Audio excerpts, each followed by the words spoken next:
gue foto harus lepas jilbab. Jadi gue harus pakai wig. Jadi pada saat itu foto gue itu sampai tahun 2015 itu adalah foto kartu pelajar berwig.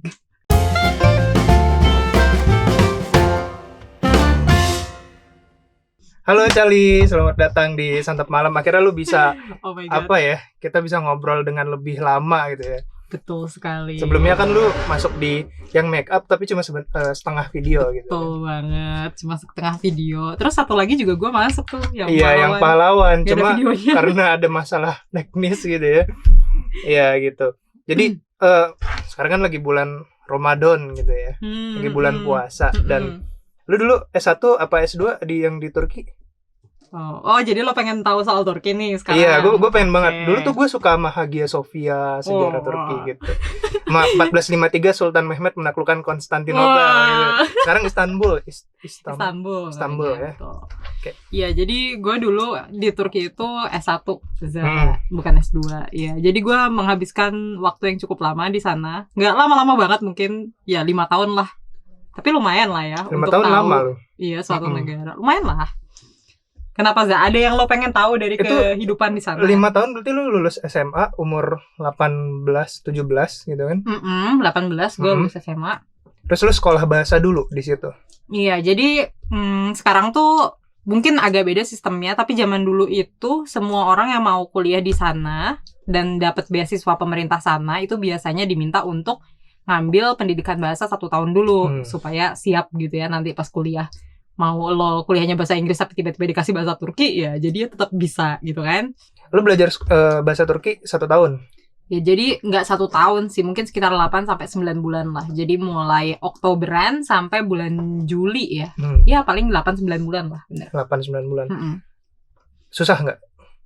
Well, kalau misalnya susah, gue takutnya ntar gue dikira nge-discourage ya. Jadi kalau gue bilang susah sih nggak mungkin... apa-apa, pengalaman menurut lo aja. Kalau buat gue ya, gimana ya, bahasa Turki itu adalah bahasa yang beda banget sama bahasa Indonesia, makanya bikin agak bingung di awal.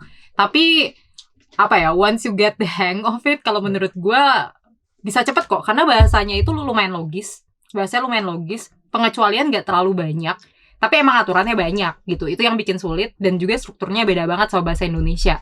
Itu juga yang bikin sulit. Tapi kalau lo tertarik sih, gue sangat encourage buat belajar bahasa Turki. Apalagi kalau lo punya dasar bahasa Korea gitu atau bahasa Jepang, mungkin bakal lebih mudah buat lo bisa ngerti bahasa Turki. Langsung belajar di mana? Langsung promosi aja sih belajar. Masa kode. Ada bisa masuk sini. Tapi serius tadi gue nggak mau ngode loh, gue cuma bilang aja loh. Oke, tapi gini guys. Aduh, gue jadi ini. Jadi gue punya channel, dan di channel itu gue ngajar bahasa Turki yang dasar-dasar aja. Mungkin untuk motivasi awal kalau lo mau belajar di awal gitu ya. Tapi belum yang advance banget. Tapi kalau misalnya lo tertarik ya monggo. Bahasanya tadi lo bilang kalau lo udah Korea, Jepang, berarti dia tuh kan predikatnya di akhir gitu. Kalau secara struktur. Enggak, bukan. Oh iya benar. Jadi itu biasanya sebenarnya bahasa Turki itu adalah bahasa yang sangat fleksibel ya. Jadi asal lo tahu ada penanda-penandanya, mana sih yang objek, mana sih yang predikat, mana sih yang subjek, itu ada penanda-penandanya. Dan lo jadinya bisa ngacak itu di mana-mana gitu. Kadang-kadang objeknya bisa di akhir, kadang-kadang subjeknya bisa di akhir. Itu suka-suka lo asal ada penandanya. Tapi emang secara umum strukturnya itu bakal subjek, objek, baru predikat gitu. Jadi predikatnya itu biasanya di akhir. Dan beda kan sama bahasa Indonesia atau bahasa Inggris. Nah, disitulah bakal susah biasanya. Biasanya bahasa-bahasa di Asia Timur gitu ya, kan predikatnya di akhir kan. Korea gitu juga sih. Mandarin, lu kan dulu S2 di Mandarin. Tapi nanti kalau bisa kita bikin... Itu beda lagi ya. Iya gitu. Nah oke, jadi langsung aja sih masuk ke pertanyaan gue. Kalau ngomongin Turki, mungkin sebagian dari kita, atau bahkan gue dulu ya, nganggep negara yang Islami gitu kan, romantisme. Konstantinopel ditaklukkan oleh Sultan Mehmed. Gue dulu gitu kan, perang-perang. Gue paham. Nah, apalagi dulu kesultanan yang besar yang terakhir Abbasiyah, terus apalagi Utsmaniyah ya Ottoman gitu ya. Itu kan lama tuh di situ. Tapi benar nggak sih Cal kalau Turki itu adalah negara yang Islami gitu ya. Dalam artian mungkin semuanya pakai kerudung, semuanya puasa. Kalau nggak puasa lu ya kayak di negara Arab lah gitu kan, dia antara Eropa sama Asia ya gitu.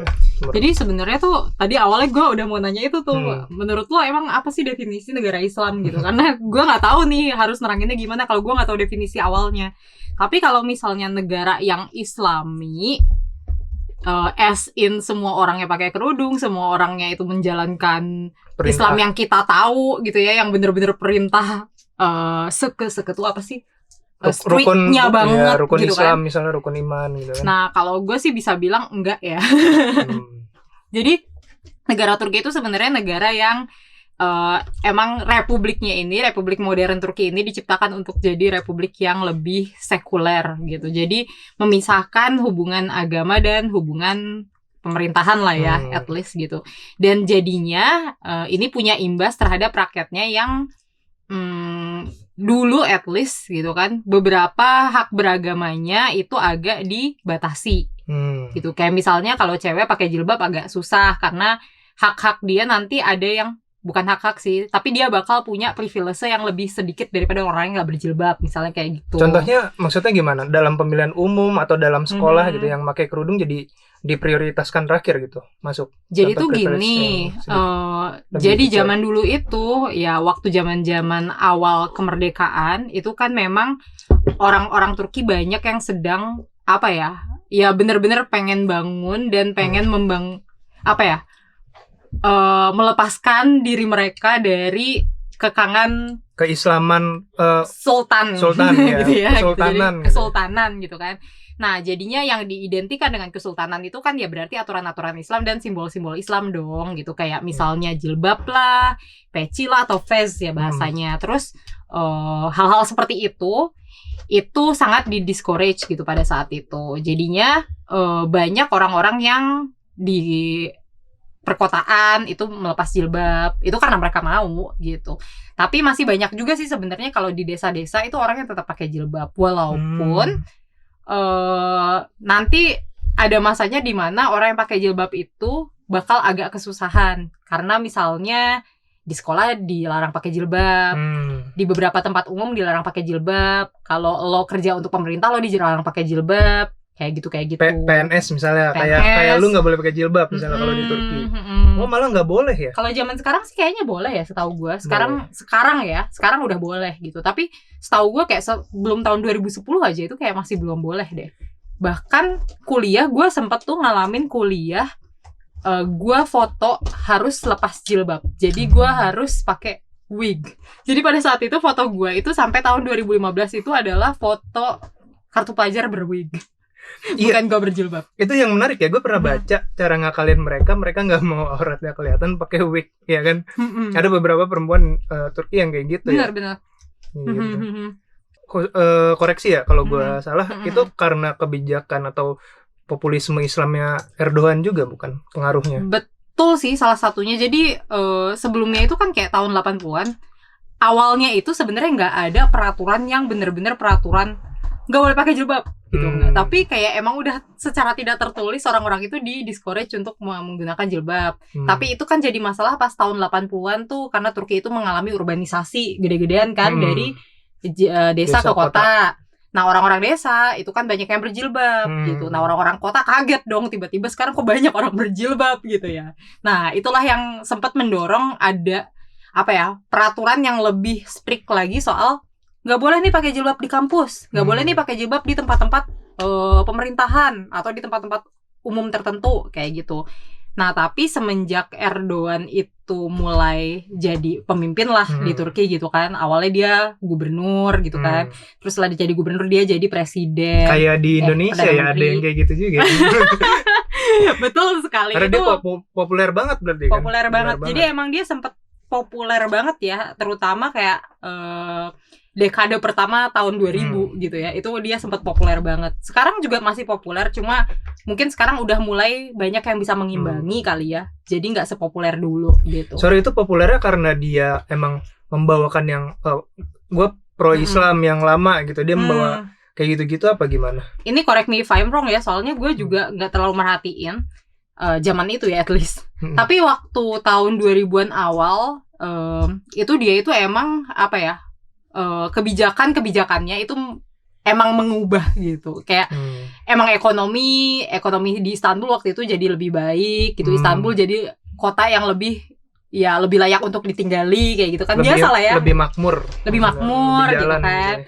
Terus habis itu dia jadi Perdana Menteri juga mengadakan beberapa perubahan-perubahan yang dulunya nggak pernah ada gitu kan. Nah ya kayak gitu. Jadinya dia populer awalnya karena itu. Tapi salah satunya juga karena dia itu mendukung kebebasan berislam gitu kan. Karena sebenarnya orang Turki itu masih banyak yang Islam.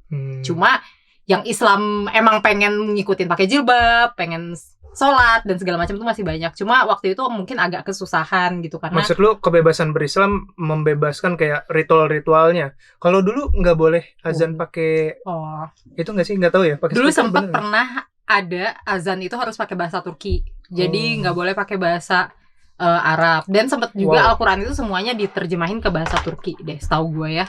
Gitu. Jadi biasanya yang lolos tuh yang dapat Al-Quran masih murni bahasa Arab, atau yang azan-azan masih bahasa Arab tuh biasanya yang di pedesaan, di rural area kayak gitu. Tapi kalau di kota-kota dulu susah. Sekarang sih enggak. Harusnya. Menarik ya. Maksudnya itu dialektika zaman juga kan, maksudnya dari yang Islami terus menolak, terus mulai lagi gitu kan. Nah, kalau sekarang terakhir waktu lu ke situ, lu tahun berapa ke situ? Gue terakhir di sana itu tahun 2016 bulan Juni ya. Itu sebelum percobaan kudeta itu loh. Oh iya. Tapi let's talk about it another time. Iya, oke. Itu bakal panjang juga nanti ya. Iya, jadi gue di sana pada saat itu, dan pada saat itu emang Turki lagi agak lagi bergejolak lah di situ juga gitu. Ini kita pernah ngomongin gak sih di belakang kamera yang waktu itu ada oposisi gitu kan segala macam. Iya, benar. Gitu. Ada oposisi dan segala macam. Oke, jadi kesimpulannya sebenarnya Turki nggak Islami dalam artian kalau dulu gue bayanginnya karena emang bulan sabit yang ke Arab-Araban banget gitu kan.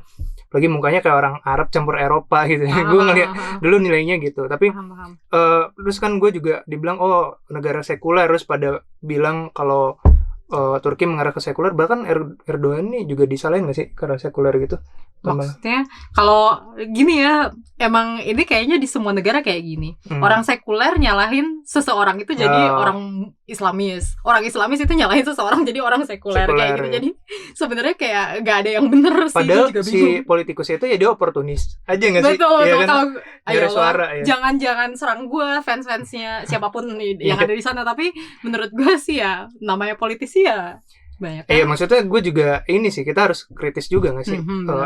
Teman-teman gue dulu yang rohis juga kayak sangat memuja gitu kan, bilang kembali ke Islam gitu ya. Padahal ya udah. Itu boleh kalian cari sendiri ya, maksudnya kalau lu ini kan kita harus nyari juga. Betul. Pandangan kita belum tentu benar loh. Lo harus cari the truth for yourself gitu ya. Kalau perlu bawa temen lu dong yang orang Turki. Kan nggak mungkin sampai dipanggil negaranya kan. Bahkan orang Turki pun juga bisa bias banget. Iya, channel kita kan masih kecil gitu. Siapa tahu nanti viral orang Turki ini. Ntar gue dimarahin orang. Ntar lu juga dipanggil sama kedutaan situ. Iya, aduh. Udah.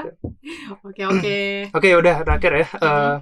Ini agak penutup sih, agak intermezzo. Suasana Ramadan Lebaran di situ gimana sih? Kayak gini nggak kayak yang sekarang? Jadi sebenarnya kalau misalnya orang puasa ya menurut gue kayaknya lebih banyak orang yang puasa di Indonesia daripada di Turki. Kalau di perkotaan lumayan normal di Turki itu tetap makan di luar, tetap nggak ada masalah dengan kafe dan segala macam gitu kan. Tapi gue sukanya ada satu hal di Ramadan di Turki yang gue suka adalah biasanya tuh suka ada iftar bareng di luar. Jadi yang ngadain itu belediye itu gimana ya? Pemerintah setempat. Jadi pemerintah setempat itu pasti buka kayak tenda gede-gede banget. Semua orang boleh datang gitu. Iftar buka kan? Buka puasa. Jadi semua orang datang kayak setiap hari selalu ada setiap hari selama bulan Ramadan, dan siapapun lo boleh datang dan makan gratisan di sana gitu. Udah.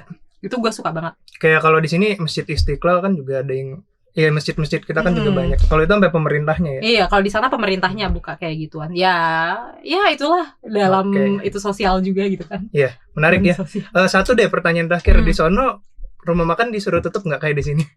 Nggak tahu ini ntar masuk atau enggak gitu. Wah, kalau di sana disuruh tutup sih, di demo habis-habisan. Enggak ya, berarti nggak ada ada laskar-laskar yang tutup begitu kan, kamu menggoda orang puasa. Bisa ditangkap polisi malah laskar-laskar itu ya. Ya udah jelas ya guys ya. Ya. Gitu. Ya udah Cal, ini Oke. nggak ngeberasa tuh berapa menit gue nggak ngelihat kacamata gue nggak ada. 15 menit. Nggak berasa ya ini. Serius nggak sih? Semoga gue nggak ngomong kosong doang ya di situ. Nggak, ini udah banyak ya. Kalau kita mau ngomong lebih dalam lagi nggak cuma 1 episode sih, Betul. nggak cukup. Tapi ini ya perkenalan. Ya pertanyaan besarnya adalah emang Turki negara Islami nggak sih? Ini kan santap buka ya ntar. Tetap buka. Kalau lo punya pertanyaan bisa juga nih komen ya di channelnya. Komen atau nanti bisa nggak sih nanya ke lu, misalnya ntar dicantumin IG ya. Boleh. Cantumin YouTube aja. lu juga ada. Nanti kalian langsung aja Yang visit. mau belajar bahasa Turki? Iya benar banget ya. Oke. Belajar bahasa Turki dapat pahala banyak gak? Gak tahu ya, belajar apapun kalau itu ilmu yang berguna mah dapat Oh iya. pahala. Maksudnya kalau Arab kan lebih ini ya. Iya gitu. Nggak kata orang-orang gitu. Ya udah, Iya, gitu thank aja. you Cali. Oke, sama-sama Zah. Ini dari tadi yang makanannya adalah Yudo ya. Di belakang kamera. Di belakang kita malah kamera. belum nyentuh. Iya, kita belum nyentuh sama sekali karena lagi ngasih ngobrolin Turki. Ya udah Cali, thank you. Sampai jumpa lagi nanti kalau main-main ke Santap Malam. Ya, biar Siap. tambah banyak ya. Thank you ya guys. Jangan lupa subscribe, komen, dan like. Jangan lupa juga di share dan visit nih ya YouTube-nya Cali. Bye.